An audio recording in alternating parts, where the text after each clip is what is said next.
Mi nombre es Oriana Sánchez y le vengo a explicar sobre los genes, el sistema serotoninérgico y la conducta suicida.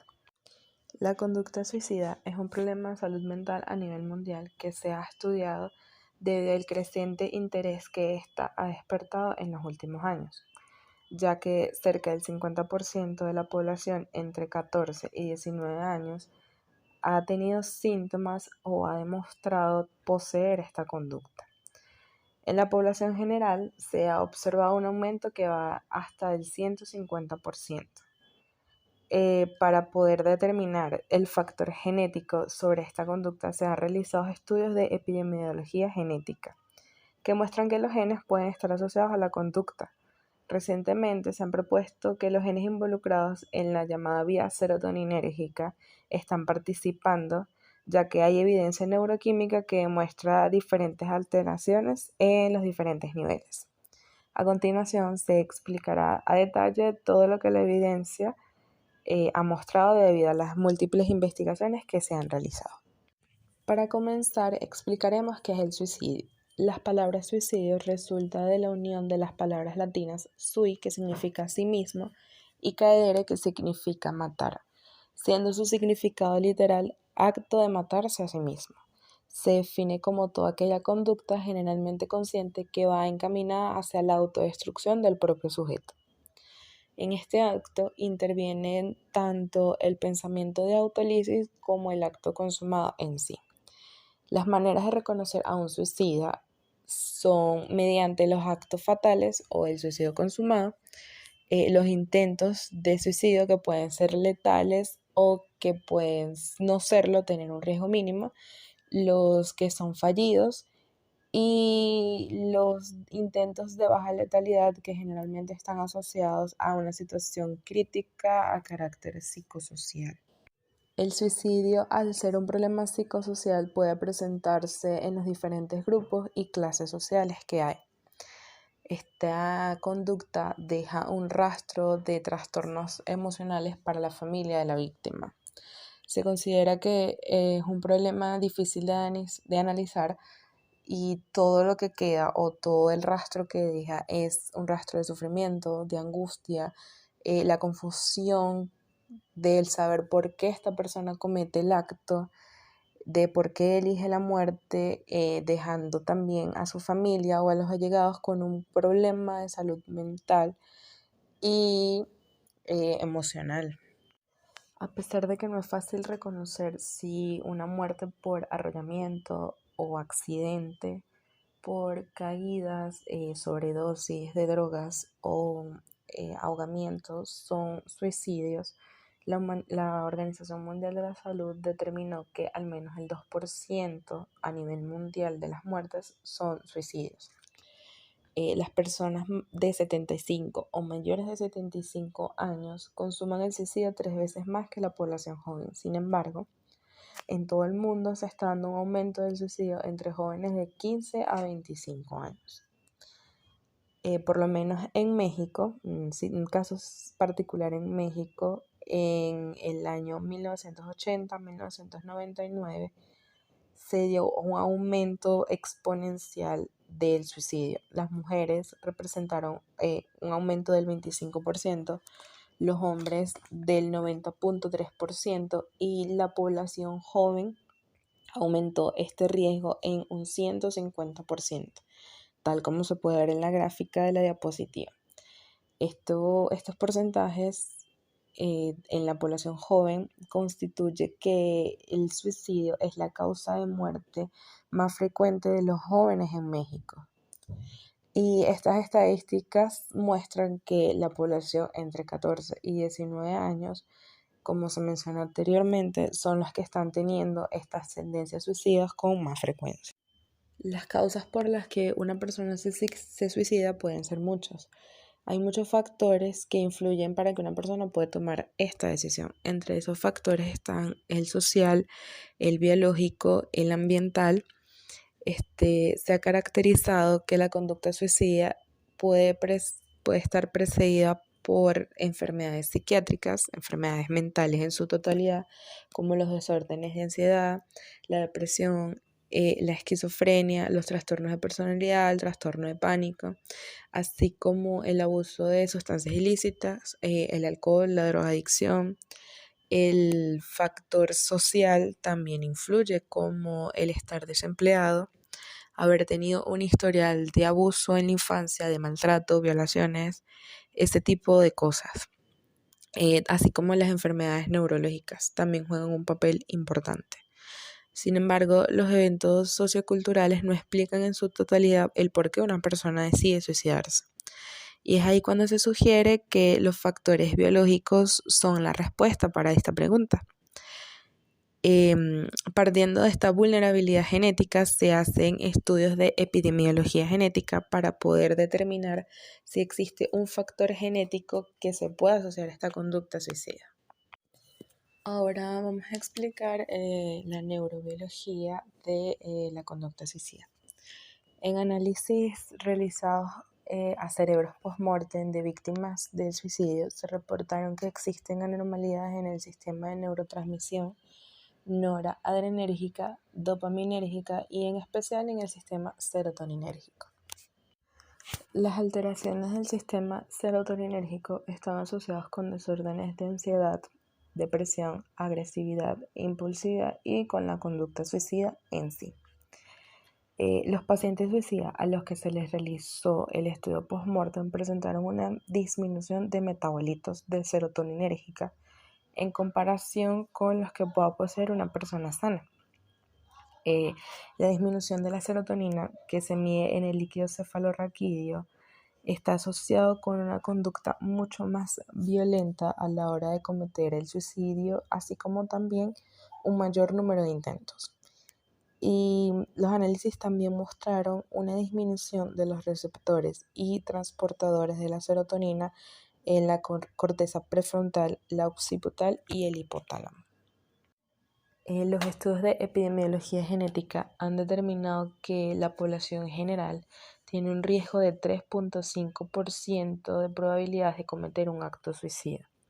Sin embargo, un estudio reciente determinó que los familiares de una víctima de suicidio tienen 3 veces mayor probabilidad de completar un acto suicida en comparación con personas sanas. A través de los estudios de Kim y otros, en el 2005, se observaron que los familiares de los suicidas presentan hasta 10 veces mayor el riesgo de cometer el autolisis que un grupo normal de personas. A pesar de que se ha determinado que existe un componente genético que determina la conducta suicida, también está la teoría de que un componente ambiental tiene un gran papel para esta conducta. Para poder determinar si el ambiente tiene este protagonismo o no, Baldessari y Henen realizaron estudios en gemelos. Esto fue en el 2004. Estos autores reportaron que los gemelos monocigotos representan un riesgo 17 veces mayor en comparación con los dicigotos de cometer suicidio. Otros estudios estiman una heredabilidad del 17 al 55% para los intentos de suicidio y un 20% para el suicidio consumado. Esto es en el caso de los gemelos. Sumado al estudio que se realizó en las familias generales y en los gemelos, también se realizaron estudios en personas que fueron dadas en adopción.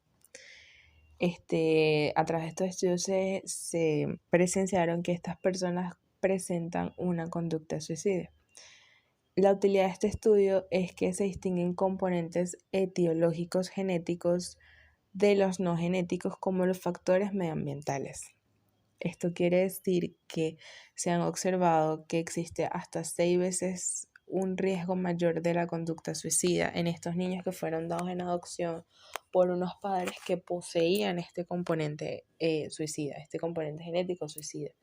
Esto en comparación con los niños que tenían unos padres biológicos sanos.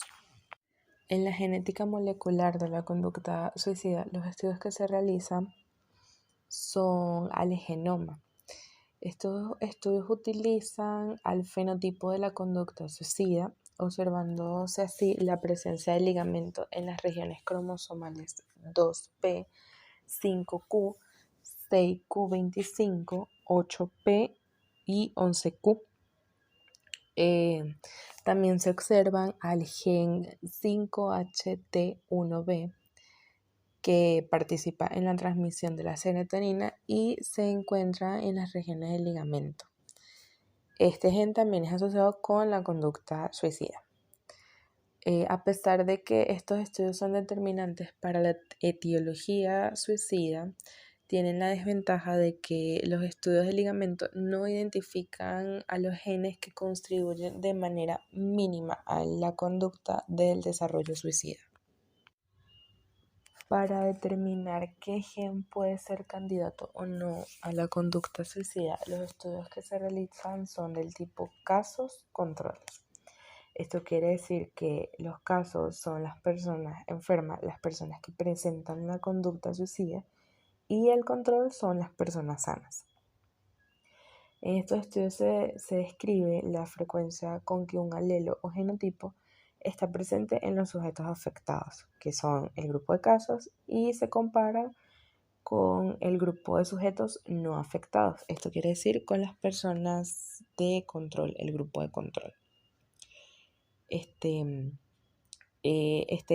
sistema expone que si la presencia de un alelo es mayor en los casos que en los controles, se dice que existe una asociación y se sugiere que el gen podría estar o no involucrado con esta conducta suicida.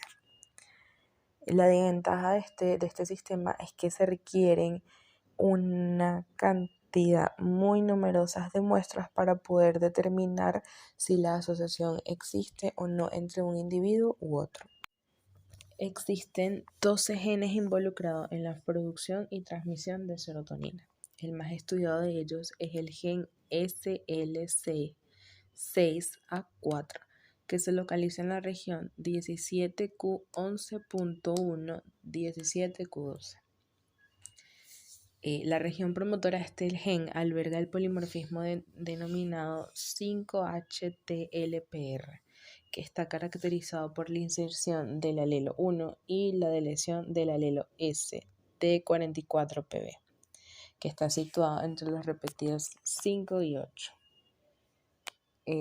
La transcripción de este polimorfismo es que el homocigoto 1 presenta una mayor actividad transcripcional que los genotipos con uno o dos alelos SS. Las células que portan el homocigoto 2 presentan hasta un 200% del incremento de serotonina en comparación con las heterocigotas LS o SS.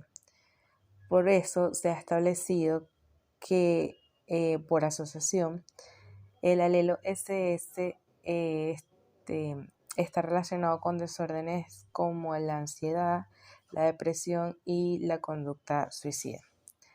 Y en estudios recientes se ha determinado que los portadores del alelo corto de este polimorfismo presentan una mayor conducta suicida. Dentro de los receptores de la serotonina tenemos el gen 5HTR2A. Este gen está localizado en el cromosoma 13Q, 14Q21 y contiene 3 exones y 2 intrones. La variación genética que se asocia con la conducta suicida es el receptor de serotonina 5HT2A. La mayoría de los estudios que analizan una posible asociación del polimorfismo C102T a la conducta suicida observan un exceso del genotipo CC en los pacientes que tuvieron un intento suicida. Por su parte está el gen HTR1B. Este se caracteriza por la disminución de los receptores 5HT1B en la corteza prefrontal de los pacientes con conducta suicida. Este comportamiento propone al gen como un posible marcador para la conducta suicida. Este está ubicado en el cromosoma CQ13-15 y presenta diversos poliformismos. Los más estudiados son el C129T y el G861C. En el alelo C861 se reporta un mayor incremento de la agresividad e impulsividad. Sin embargo, se reporta también una disminución en la frecuencia de la conducta asocial en los individuos. Por su parte, el gen HTR1A, que se localiza en el cromosoma 5q11.2q13, está también asociado a la conducta suicida, pero se han realizado los estudios a pacientes post-mortem. Uno de los poliformismos de interés de este gen es el cambio de una de las bases en la región del promotor C1019G. Esto es asociado con reportes de esquizofrenia y desorden de abuso de sustancias. Algo que tienen en común estos tres genes es que a la hora de asociarlos con una conducta suicida, los resultados son inconsistentes. El catabolismo de la serotonina. Acá el paso limitante de la biosíntesis de la serotonina es la enzima triptófano hidroxilasa, o por sus siglas en inglés TPH. Al convertir el aminoácido triptófano en hidroxitriptófano, que posteriormente es descarboxilado a serotonina, se conocen dos isoformas del TPH. El TPH2, que se expresa en el cerebro pero no a un nivel periférico, y está ubicado en el cromosoma 11p15.34p14. Y el TPH1, que sí se expresa en el nivel periférico del cerebro y está ubicado eventualmente en el cromosoma 12q15. El gen TPH1 fue el primer gen estudiado en asociación con la conducta suicida. De este gen, los polimorfismos que destacan o los más estudiados son el A6526C, el A218C y el A779C. Los reportes sugieren que los alelos A6526 y C218 son los que obtienen el factor de la conducta suicida. Actualmente se han registrado más de 30 reportes en donde se analizan que estos polimorfismos forman parte de las personas que cometieron suicidio o que los consumaron en sí. El gen que menos se estudia es el TPH. A este gen, los polimorfismos asociados a la conducta suicida son el G7037 y el T473A. Sobre este gen, los reportes de suicidio han sido muy pocos y la asociación existe solo en un estudio de metaanálisis. La monoamina oxidasa, MAOA, por sus siglas en inglés, es una enzima que se encuentra localizada en la membrana mitocondrial. La asociación de esta con la conducta suicida se basa en la asociación que se hace del amado con los pacientes con conductas violentas. Estos pacientes presentan bajos niveles de la actividad del amado, lo que produce altos niveles de noradrenalina, dopamina y serotonina en el cerebro. Los estudios que asocian al amado con la conducta suicida son diversos. Mayormente se ha observado esta asociación en los suicidios que ya han sido consumados. Otro estudio analiza el polimorfismo FNU4HL, que es asociado con la depresión principalmente en las mujeres. Sin embargo, los resultados que arroja estos análisis no son concluyentes. El factor ambiental, como se mencionó inicialmente, juega un papel fundamental en los pacientes con esta conducta. Teniendo en cuenta que los constantes cambios y transiciones sociales y económicas como el desempleo, ambientes hostiles dentro de tu grupo, abusos, maltratos, entre otras cosas, son uno de los detonantes para que las personas cometan suicidio. y el saber identificar estos detonantes resultaría favorable para la prevención de la conducta suicida. Para finalizar, la evidencia antes presentada nos permite observar que la conducta suicida tiene un componente genético y que los genes involucrados en el sistema serotoninérgico pueden estar participando en el desarrollo de la conducta suicida. Y el encontrar estos factores predisponentes a la conducta puede traer nuevas alternativas para el manejo de riesgos en los pacientes. Muchísimas gracias por su atención.